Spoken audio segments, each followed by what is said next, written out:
el conflicto ha llegado a la escuela con todas sus complejidades, con la vivencia que tiene para las familias, con lo que ha implicado el conflicto para las familias, con lo que se vive en la interacción que ocurre en la escuela, el maestro que es amenazado, que también vive las amenazas de los grupos armados, entonces el temor a hablar de ciertos temas pasa en la escuela, por el estigma, hemos tenido maestros amenazados porque hablan de derechos humanos, por los distintos grupos armados, porque plantean situaciones de análisis o de cuestionamiento sobre lo que pasa en el contexto mismo de la escuela, porque a la escuela llegan los hijos de los actores del conflicto armado y allí se reproducen esos mismos conflictos.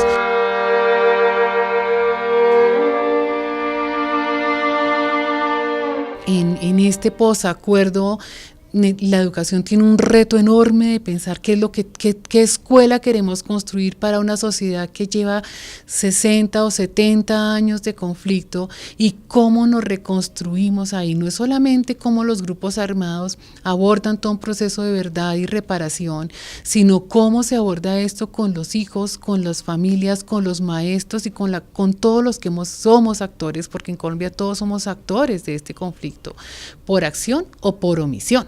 Cuando entra un grupo que es tal vez el grupo más grande, armado, guerrillero, que entra en esta situación y que nos abre una gran expectativa y oportunidad para el país, pero permanecen otros grupos todavía y seguramente hay polarizaciones.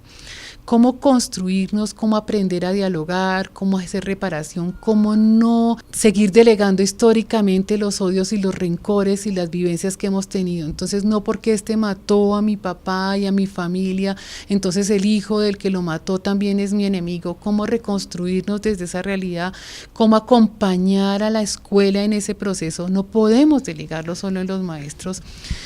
Cómo la comunidad entra a participar en esa reconstrucción y cómo recuperar un tejido social que se ha roto, y cómo recuperar esa construcción de ciudadanía, de esperanza y de país. Creo que tenemos una oportunidad y un enorme reto de pensarnos ahora, no de seguir achacando a los problemas a los grupos armados, sino de pensar qué país queremos construir, qué sociedad queremos construir, cuál es el rol de la educación en esa transformación y cómo empezamos todos a aportar en ese ejercicio y en esa transformación. La educación no se agota en la escuela, la tenemos que asumir todos. No creo que los maestros tengan herramientas para abordar una complejidad como esa. No la han tenido. Recibir hijos de desmovilizados, de reinsertados, de desvinculados del conflicto armado, no es fácil con toda la carga que tienen. En las zonas rurales, esas poblaciones pues tienen la carga de odios y de dolores. Cuando tú has vivido que a tu papá o a tu mamá lo han torturado de una manera salvaje, lo mataron y lo desplazaron, y llega el hijo de alguien que representa a esos que los torturó, tú tienes que alguien tiene que estar capacitado para abordar algo tan duro y tan dramático cuando no eres tú mismo el que ha vivido eso.